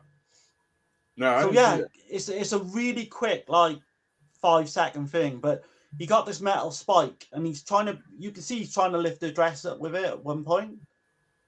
And then as she turns round, he goes to fucking put it into her vagina, and it just cuts away the shot. Oh, I didn't catch But that. it's really quick. I ain't gonna lie. You know, on those, there's a 10-minute 3-way sex scene, and I ain't gonna lie, man. I fast forward to that shit. I don't want to. I fucking tuned out at that stage because it's not even like titillating in any way. Because, like you say, it's 70s Bush. It's just horrible in every fucking way, man. Whatever. It is what it is. But, yeah. But Gizmo, have you got any thoughts on this, or you just listening? Yeah, it's so fucking weird. We have done this Jolly box sets, and we have done this Camille Keaton now. And I feel that what's fun about doing this is that we are so fucking divided on every fucking movie almost, because. Like Darren, he likes Madeline best, and Dirk, you like that. What was the other title? Tragic. Yeah, and I think this is a much better film than both of those. Shit. Wow. And the reason why is so fucking simple is because this movie dares to do stuff, while the other two movies feels like safe box sets, like they released hundreds of back in the days. But this movie, I never seen anything similar to this. It reminds me a little bit about Beyond Darkness mixed with almost 20, I think it's called. That's a good one. Yeah. So if you mix those two together, it feels almost like something like that. I totally agree with you that the one sex scene is a little bit too long and it's boring as fuck, actually. But when it comes to all of these films, are sexploitation films more than they are jollies, horror, or anything else. These movies are pure sexploitation, I would say. And I think this is the only one that actually pushed some buttons on me that I actually got aroused to, because you have that scene in the kitchen, like you talked about, Darren, where the dude, I call him the young Dario Argento because he looks like Dario Argento in many ways. But he takes that pole, or what you call it, underneath her dress and pull it up. Yeah. But what you didn't mention in that scene is that you actually see she gets almost an orgasm. That's the last shot you see from the kitchen, is that she gets aroused by that. And when you cut to the ending that you shared a lot about, was that he walked around. I don't want to spoil it because I think I know the story there. I think this movie is the only one that's ambiguous as well. Of these three. But I think I understood the film. I'm not completely sure. I need to give this a rewatch. But in the ending, when he goes to the room and the lady's in the bed there, that's an insanely sexy scene, I think, because the last shot you see in the film is going from the shot of her beautiful face down to her, and it reminds me of an Asian film that came out in '98, I believe, called Ilse, and that's it's trying to tell the opposite than this film is trying to say, without spoiling anything in my anticipation of this film. But I like this film a lot, and I do think this is the best shot film of the three. I fucking love the stalker scenes, or when you see the hand going towards the yellow wall, and you see the build up, and also the scene in the bedroom when you see the dude standing in the shadows, and it looks like a straight out of a vampire film from the 50s. It was amazing shot, I think. And I do think this is the best Camille Keaton acting you get in these ones, especially if you see the scene. The only scene I didn't like her in but I did love the scene, is the scene when she's in bed. That's probably my second favorite scene of the film. But that's the only scene I didn't think she acted good in, because her face was weird. But I don't think she knew what she was doing there. But the scene where she's in the bed, though, that didn't even make any sense to me, like, at all. Like, it's so incoherent, this movie. Like, but I was gonna say, most of it don't make sense. Yeah, but I mean, that's why I said I respected it, but I don't particularly like it. I'm not gonna go back and watch it, But I do respect the fact that this guy, Franco Braccarni, I'm just surprised that this other director, Angelo Benicio, they said he was way more. He was nothing like the screenwriter, so that's just kind of odd. That I guess he just let him write the story and he shot it. I guess that's how it went, but from what I heard, I do think the twist is interesting. yeah. Probably one of but the I better also, things in the film. Darren, because I know what is your take on the final scene when this ain't spoiling anything, where the servant starts laughing like that shit, and they go through all the rooms and the people would be gone, if you know what I mean, without spoiling the film. But what do you think they're trying to tell us right there? Like, I think that the family's so fucked up that they corrupted these fucking servants. I was gonna say, are they the thing when I first saw it, the thing I thought was, are these servants involved in any way? Because I mean, maybe they Yeah. wouldn't. I guess I don't think they would get the damn inheritance, right? no, so I don't know where they were going with that, but Yeah. that's what I thought. I actually thought, because the way he goes into all the rooms as well, he don't really show any emotion, and then you got that end scene, like with between her legs and stuff. I don't know if it's implied that they had something to do with it, or maybe they, even some of the killings, maybe they did. I don't know. I honestly don't know. I think it's very kind of up in the air type film. I feel like Tragic Ceremony had the best kills out of the three. Yeah, probably I'd say Tragic Ceremony would be the one people would like the neutral, if that makes sense. Probably would like the most. Yeah. But overall for the set, I don't know what you guys think. I think it's worth the money. Yeah. This is the only one that I didn't care for, But I mean, I do understand what they were doing. He's a highly, like I said, the dude's a highly underground and experimental, filmmaker himself, the guy that wrote it. So, yeah, that's Sex of the Witch, man. And what'd you rate it, Gizmo? You didn't give it a rating. On YouTube rating 6 out of 10. On my rating on Letterboxd 5 out of 10. Okay. Yeah, that's fair. So you gave all 3 a 5 then, right? No, Pretty not on my rating. On the Letterboxd, I gave the other 2 out of 10 or 2 out of 5. 2 out of 5. Sorry, and this one I give 5 out of 5 on Letterboxd and 6 out of 10 on YouTube. Oh, okay. Yeah. I did see your letterbox. I was going through like some of your ratings, and like you do rate things like myself fairly, and like if you don't like something, you rate it low, which is great, because a lot of people on there. I just think. Oh, sorry, man. Go on. No, go on. No, I was just saying that I just think that the rating system nowadays doesn't make any fucking sense at all. If you go back and read New York Times or any of the big ones, like from the early 90s, you can see that the rating system has been fucked up for the last 10, 15, 20 years, because people are giving movies 9 out of 10 or 5 out of 6, in dice and stuff like that, just because they like the movie. But that shouldn't be a criteria for, especially if you're a reviewer. You should actually think of the movie as a whole. Is this a movie that you like? Okay, but is this a movie that other people will like?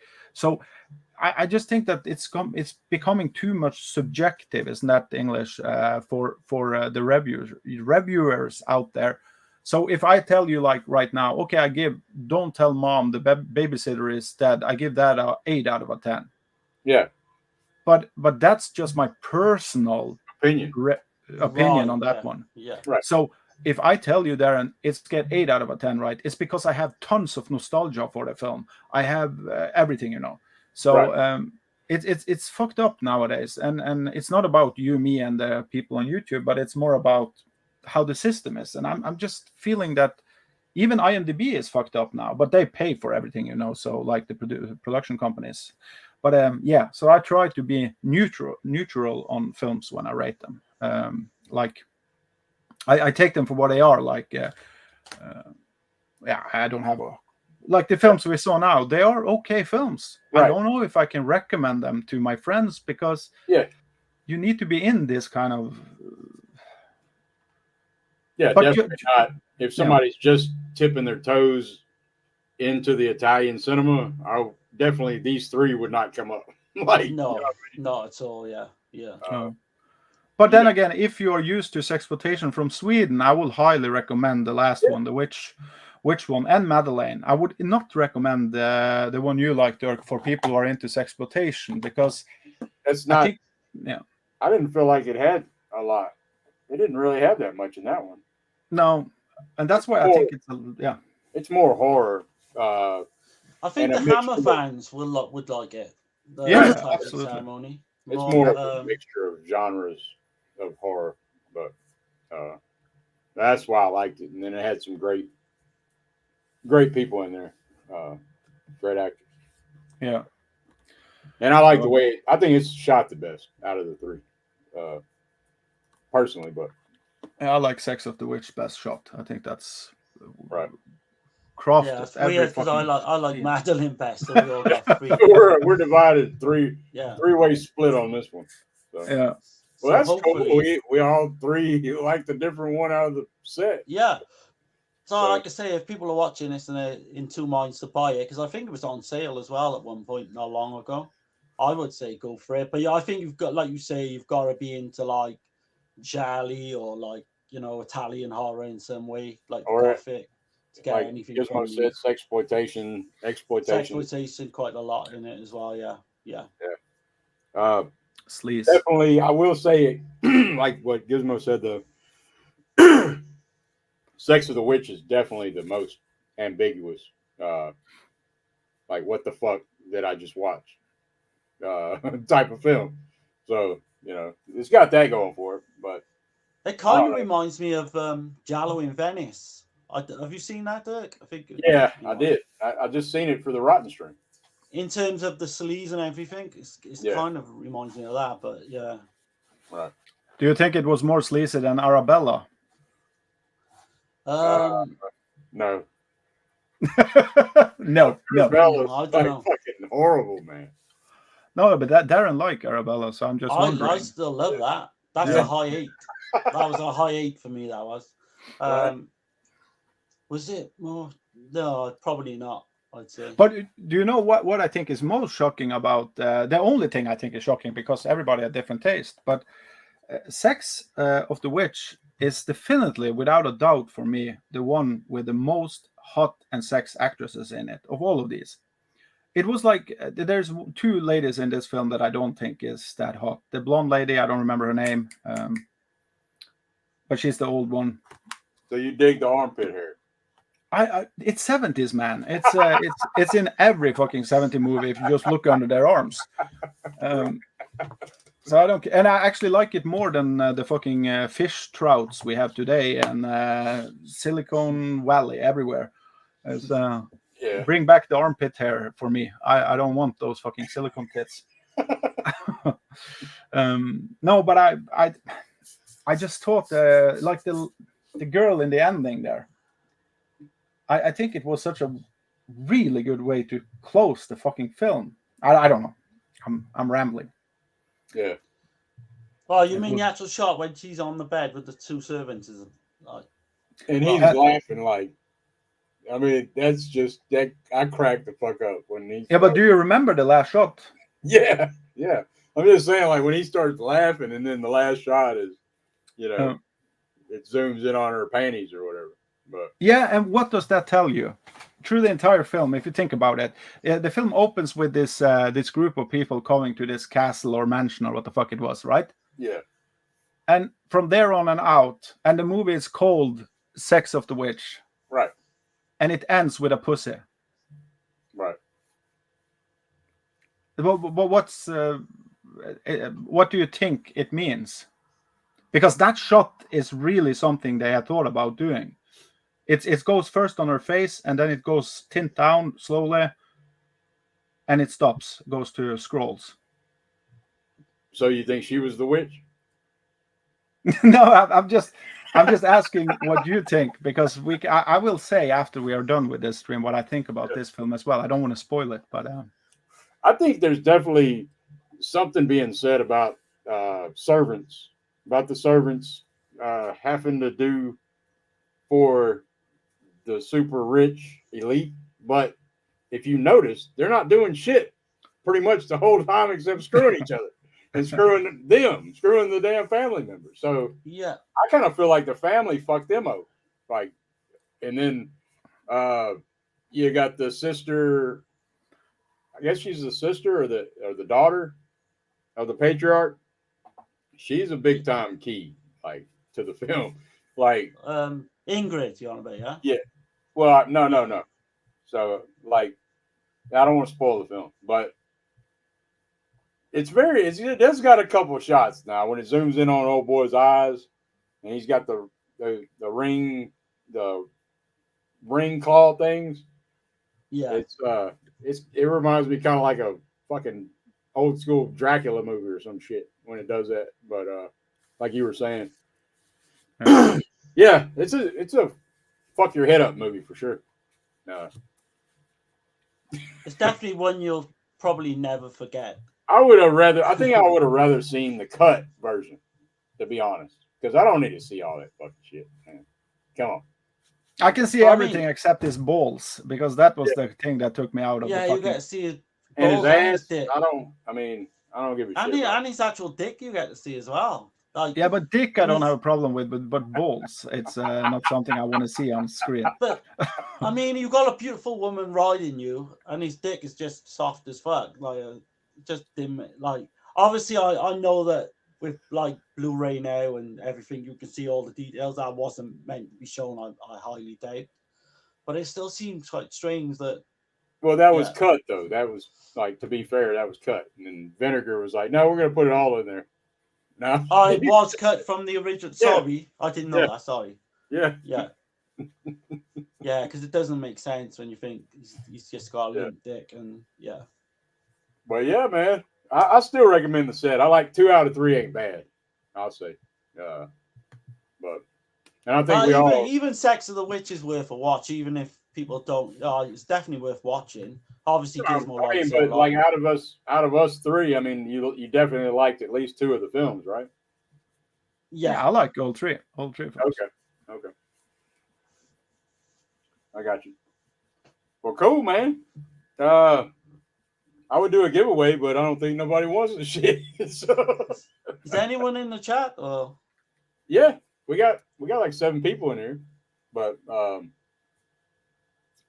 I mean, I'll do another giveaway, man. If somebody wants to do it. If anyone wants any free shit, just pop your name in the comments or something. Yeah. But so far, I'm just sending this to Texas. I just need to get send that to Texas. I just need to get his address. Whatever. Texas is still in the chat. Is he interested in any of the others? Because I've heard After Midnight is pretty good, isn't it? I've never seen it, but I've heard it's pretty good. That's not the one you're thinking of. Oh, okay. Oh, it's a newer one, is that? You think of the 91, right? I'm thinking of the older one, yeah. Beginning of the 90s. Well, shit, man. I guess we'll get up out of here. It's been fun. Did any of you guys get anything in? Because I got 2 things in, but I got some shit in. Yeah, I can show some things. I can do that. Gizmo's probably had stuff, but he's probably keeping it easy for. Gizmo probably got No, but I don't have much here. I try to. I've only got 2 to show off. Okay, I got a few. I got a few. Go ahead, Darren. Yeah. So I think Gizmo's got this one, but it's Blazing Magnum. I had to get it as soon as I knew it was coming out. Okay. I haven't seen it yet. But... Got the slip cover as well, which is good. Yeah, it's great. I got something called Shop Shack Shocks, which is, I love these. This is volume 3. And they're pretty much What is that? Shop Shack Shocks. They're pretty much UK BFI. short films, from the like 60s, 70s, and 80s short films. These kind of played in the cinema as like an opening to, like, say, I don't know, for instance, like a feature was Friday the 13th. They would have played like The Lake or something before it.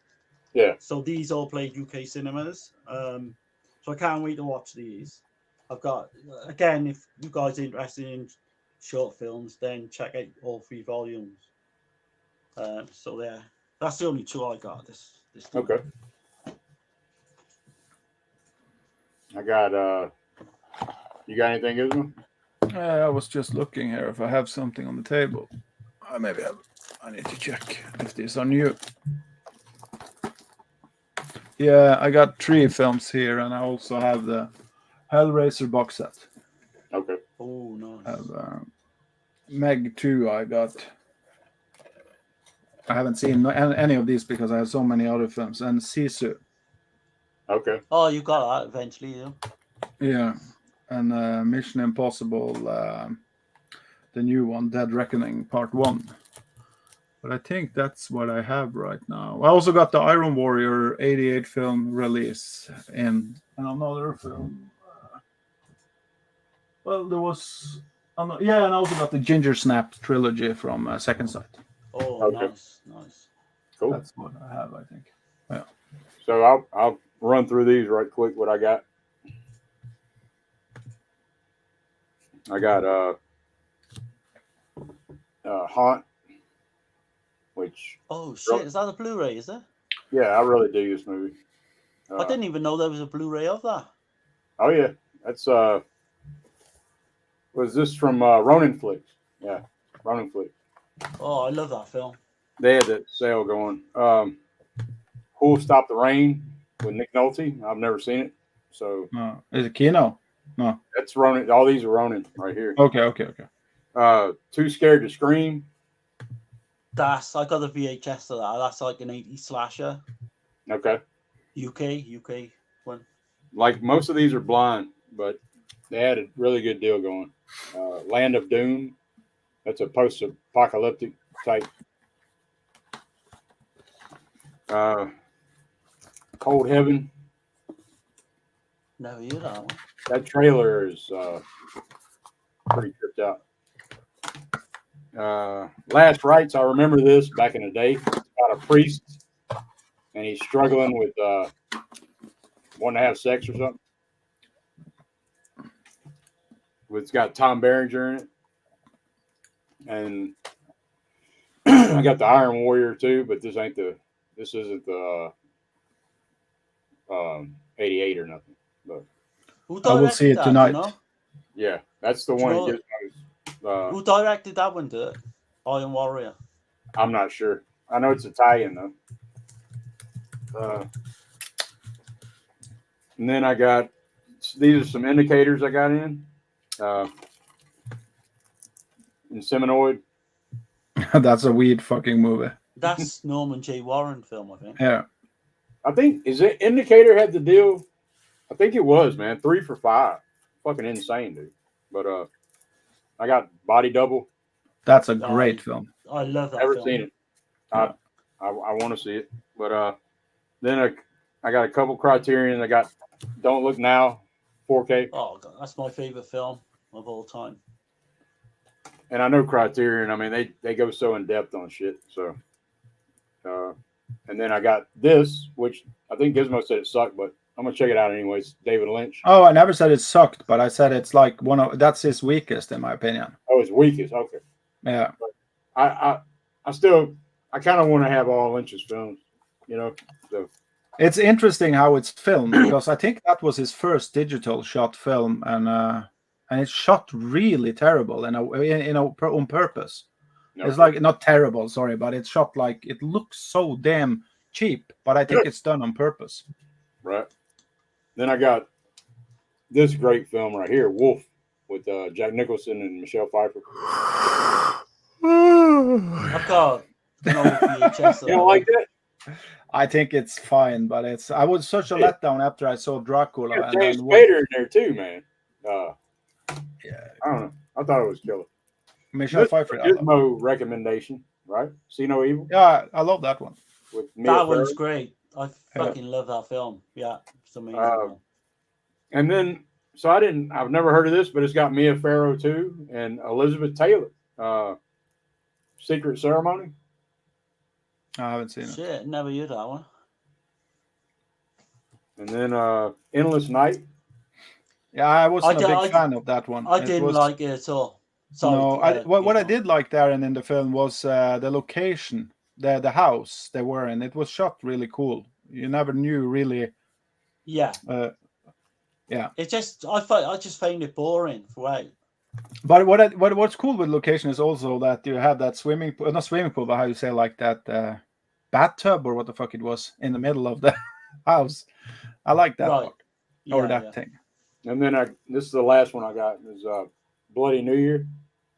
I've seen the cover, but I never seen the film. That was filmed like 12 miles from me. Oh shit! Okay. There's a fun fair in that film that I used to go. Is it good? All the time. It's okay. It didn't quite work for me, like with the whole storyline. I won't give it away or anything. But is it a slasher? It's not really. It's Okay. like a ghost type. I won't. It's very unique anyway. Put it that way, the storyline is very unique. It's worth a watch. I wouldn't say it's bad or anything. I missed Wild Wrangler. I didn't know he was in here. Did he comment? Yeah, you should give him Welcome, Wrangler. Comment, yeah. Said, hey y'all, and he said, "Hey Wrangler." Said, cool shirt, Dirk. Appreciate it, man. Sorry about that. Yeah. But yeah, man. I guess that's the Camille Keaton in Italy box set. Yeah, there's a reason she's on this box right here. Yeah. This film, The Tragic Ceremony. Isn't every movie on the box? Yeah, it is. But I had to talk shit a little bit. Yeah. But no, anyway. I was saying that director Darren was asking about. I didn't remember his name, but I looked him up. Alfonso Brescia. He did that Iron Warrior, and he has a movie I've been looking for fucking years because I had it on VHS, and it's called The War of the Robots. It's hostile alien cyborgs in a battle for the universe from 1978. I saw it when I was a child. I don't remember anything from it, but I saw it many times. And that name rings a bell. I'm sure he's directed a Giallo as well because it rings a bell. I can't think of what the film is, but he's definitely done at least one Giallo. Yeah. Well, man, I guess we'll get out of here. But before we do, I'll mention we got there's something rotten in your collection on Gizmo's channel tomorrow night. That'll be 6 o'clock Central Standard Time, 7 o'clock Eastern Standard Time. And what time is it for y'all? It's midnight for me, and I think it's 1 o'clock for Gizmo. Yeah. Oh, holy shit! I've just got one more film to watch, and then I'm done with them. Yeah. And then tomorrow, Euro Cult as well. Yeah, tomorrow we have the Euro Cult in the morning, or it's the morning for me, afternoon for Darren. Like 3 o'clock. Yeah, it's been a busy weekend, man. I tell you. Yeah, we'll be talking about House on the Edge of the Park. I can't wait to talk about that. Over on the Dead Pit. But have you got any ideas for what you want to do next, Dirk? Or yeah, we'll talk about it. Yeah. Yeah. But pornos. Vinegar Syndrome pornos. Porno. No. Porno crossovers, maybe. Yeah. So- Yeah. I have to zone out of that one. But, Okay, Darren, you're the boss now. Come on. if I'm gonna do that, I'll just turn the shit off and I'll go holler at my old lady. You know? Yeah. The thing is, who actually watches a porno film all the way through anyway? You just Right. watch 5 minutes and then you're done. I've seen 4 of them from Vinegar Syndrome, and I liked one. It's stiff competition. That's Right. really fun. That's It's, a fully fledged porno film. Is it all the way through? Think of Rocky, but take away boxing and put blowjobs. God. Fucking hell, I'm typing to look for this now. Yeah. But it's really fucking fun because the actors are going 100% into it. Like you actually believe them. It's Right, there's one. And-